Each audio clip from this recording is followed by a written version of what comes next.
Hey everybody, Scotty B here from the King of Halloween, and it's Friday Night Frights with the King of Halloween. I hope you guys have been enjoying the stories. I got another great story for you tonight.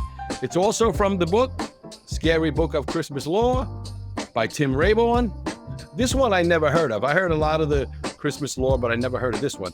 Being that it's the day after Christmas, I'd like to do a good story about St. Nicholas and the butchered children.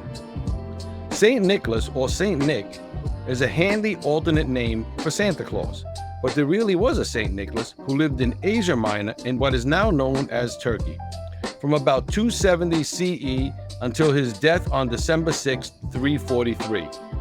December 6th is still his feast day. In his own time, he was Nicholas of Bari, a Greek bishop in an age when the Roman Empire was not officially Christian, or even close to having a majority of Christians in its population. Not too much is known about the actual biography, but quite a few legends sprung up about him during and after his lifetime. Many of these stories tell about his generosity and his secretly giving gifts to people or money to those in need. He was quite possibly the first secret Santa. That's interesting. One such story says he prevented 3 girls from being forced into prostitution by dropping sacks of gold through their windows each night for 3 nights, which allowed their father enough money to pay dowries for them. The father discovered him on the 3rd night, but Nicholas told him not to tell anyone about his generosity. Nicholas was also said to have performed miracles, such as calming a storming sea while he was sailing to the Holy Land and driving out demons. But the most famous legend about him concerns the fate of 3 children and a very evil butcher. The story goes that 3 kids were out in the fields and lost track of time. They came to a town to a butcher shop, which had its lights on.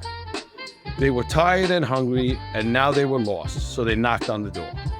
The butcher answered, and they asked him if they could come in and have some food and a place to sleep for the night. He was only too happy to welcome them in, but he had no intention of giving them a warm welcome. Taking out a sharp knife, he killed and butchered each of them, dismembering them and placing the body parts in a barrel with brine for curing. He intended to sell the pieces as ham to unwary customers when the curing was finished. It brings to mind the story of Sweeney Todd. Those of you who don't know Sweeney Todd, he was a guy that was running around England, slashing people's heads and cutting their body parts off. It's actually also a pretty good movie. I think it's with Johnny Depp. You should check it out. A long time went by. Some accounts say as much as 7 years, but Nicholas learned of the crime and went to the butcher.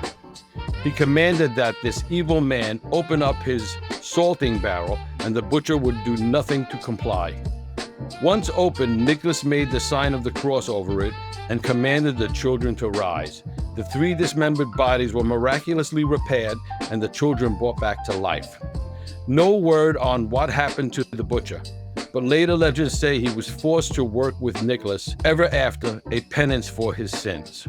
This weird legend seems to be a fairly late addition to the stories about Nicholas, probably originating in the Middle Ages, but from it, some began to see Nicholas as the patron saint of children.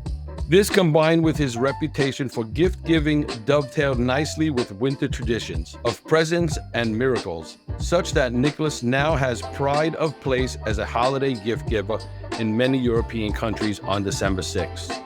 Even if he is accompanied by the miserable old Krampus, you know, my favorite guy. We all love Krampus. He brought the children back to life. That's pretty amazing. An amazing guy. All right, so that's the story for today. Again, please leave comments. Let me know what you think. Thank you guys for being here. Scotty B, the King of Halloween, where it's Halloween all year long.